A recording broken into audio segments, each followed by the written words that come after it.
Hey there, it's Bobby Legs, and welcome to another episode of Bobby Legs Loves Watches. And if you like videos like this, capturing my initial reaction to watch releases, please hit that like button. I would really appreciate it. Also, if you are visiting my channel for the very first time, please do consider subscribing. I love making videos about watches and everything watch related, and I hope you enjoy it. Now, Watches and Wonders starting this week. And just right before we start, we have some releases here by Rolex, the new Rolex Land-Dweller, the Crown's integrated bracelet watch. I saw some images that were leaked, and this happens almost every year, right? Some images of some watches that Rolex is coming out with. Some of them are a lot of them mostly are fakes and not real. And this one, like when I saw some of the leaks from a couple days ago, man, I was like, this can't be real, but it is real. The Land Dweller is coming out. Rolex is going back to a late 70s design, but moves forward regarding the movement. So um, the Crown is introducing a brand new collection here, as it says, something that doesn't happen very often. The name, the Rolex Land Dweller, a watch with an elegant sports vocation, featuring an integrated design and surprisingly reviving an old style, the one that is too often associated with the late 1970s oyster courts. But the story is a bit more complex. What's even more surprising is what's inside the watch, a movement based on the same architecture of the 1908 Perpetual, but equipped with a recently patented dual wheel escapement, one of the very first to be industrialized, and a siloxy hairspring. Okay, very interesting. So the Oyster Quartz was an integrated bracelet watch from the 70s, very 70s, and it was quartz, right? And so it looks like we have something with that kind of vibe going with a manual movement here. Let's see what they have to say. The Land Dweller is released as a full collection with 10 references, wow, including steel, ever rose gold, platinum, at least two with possible diamonds on the bezel, and both 40 millimeter and 36 millimeter. We'll be focusing on the 40. Okay, so they do so on the monochrome here site. They focus on the 40. The design wise, there's no doubt that there's an inspiration of the past, the Land Dweller being sort of revamped in 1970s quartz. Okay, so you have a 9.7 millimeter case thickness on this one. The bezel is more vertical than the ones found on the Datejust or the Day-Date. Okay, the case is finished with mostly brushed surfaces, as often the case in a luxury sports watch of this category. Polished bevels on the sides, flat sapphire crystal tops the watch, while the back has a sapphire crystal too. So we get to see the front and the back here. Look at that interesting honeycomb type pattern on the dial.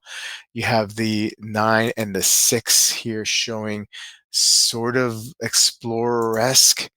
Um, wow, there you go. And there's the movement. Um, okay, let's see what else do we have here.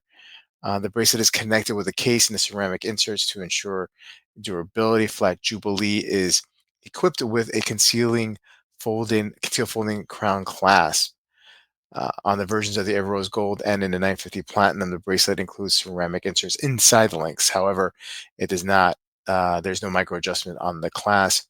For the Land Dweller, Rolex has developed a new dial designed the honeycomb motif. The gold and steel motifs have a satin finish. Platinum Edition has a sunray blue finish, ice blue there. Okay, get some more images. Okay, that's the escapement. Okay. Um, the Dyna Pulse escapement. Okay. Rolex now pushes the idea of the industrial level to those who thought that Rolex was not a proper watchmaker. Here's your counter argument. While already having the Chronergy escapement, the crown now goes natural, dual impulse with its new solution, the Dynapulse. Based on a movement found in 1908, Rolex here brings it a new caliber 7135 with complex architecture and 5 hertz um, frequency. Yeah. Okay. I don't love it. I'm sorry.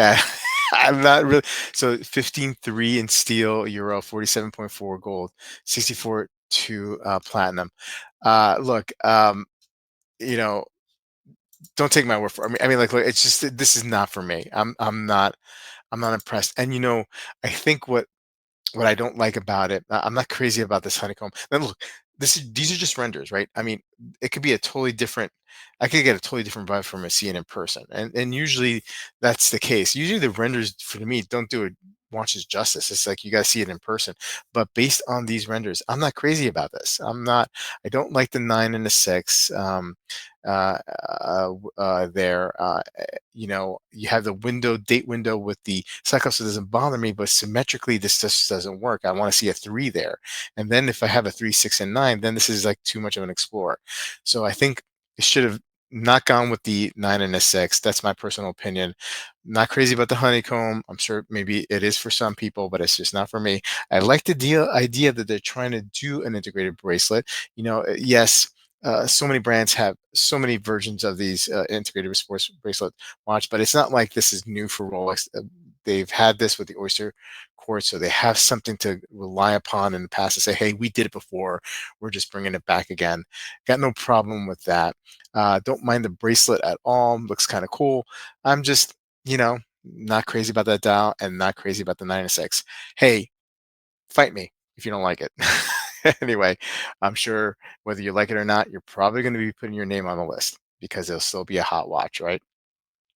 Okay, moving along to the Rolex 1908 Perpetual on a new Satimo bracelet in yellow gold. Rolex further elevates the Perpetual 928 by offering a full gold version of it.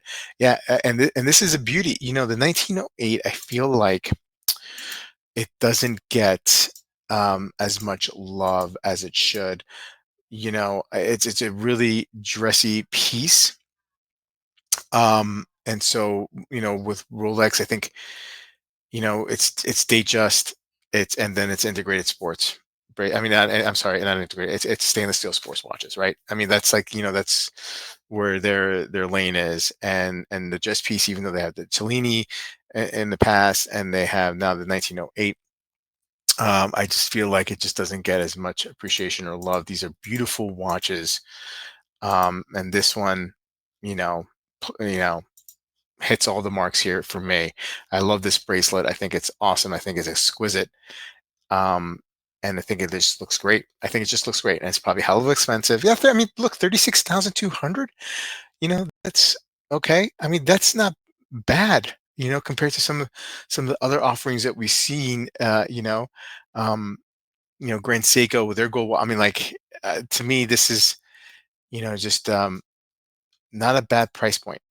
I mean, a full gold watch like this, um, I like it. I like it.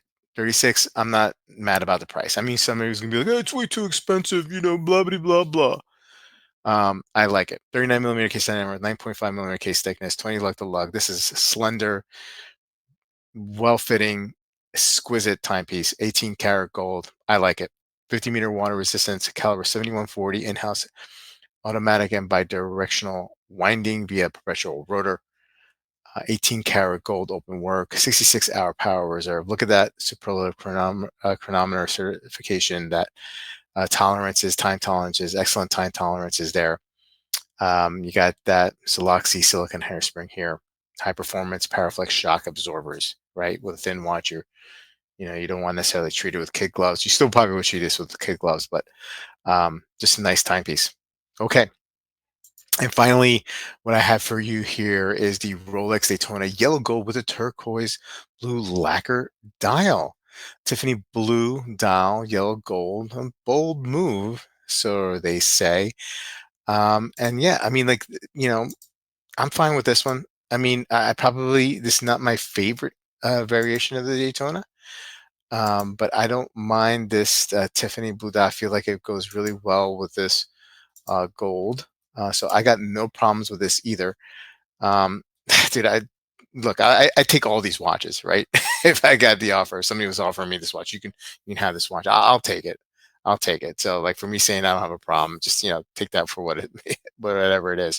It's probably the Rolex 4131, an updated version of the brand's 4130 vertical clutch column wheel chronograph introduced in 2023, 72-hour power reserve. Um, 34,400. You're looking at here with the Oyster Flex strap.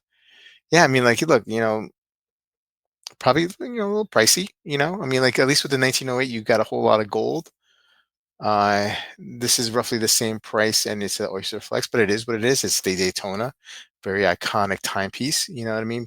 High standard. People are going to pay a premium for it for sure. Turquoise blue lacquer. I kind of like the dial. It's.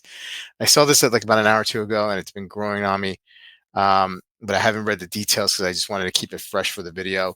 The hour markers are 18 karat yellow gold. Um, yeah, just a nice looking watch. Nice looking watch. Anyway, Land-Dweller, 1908, two thumbs up. I'll give this one a thumbs up too.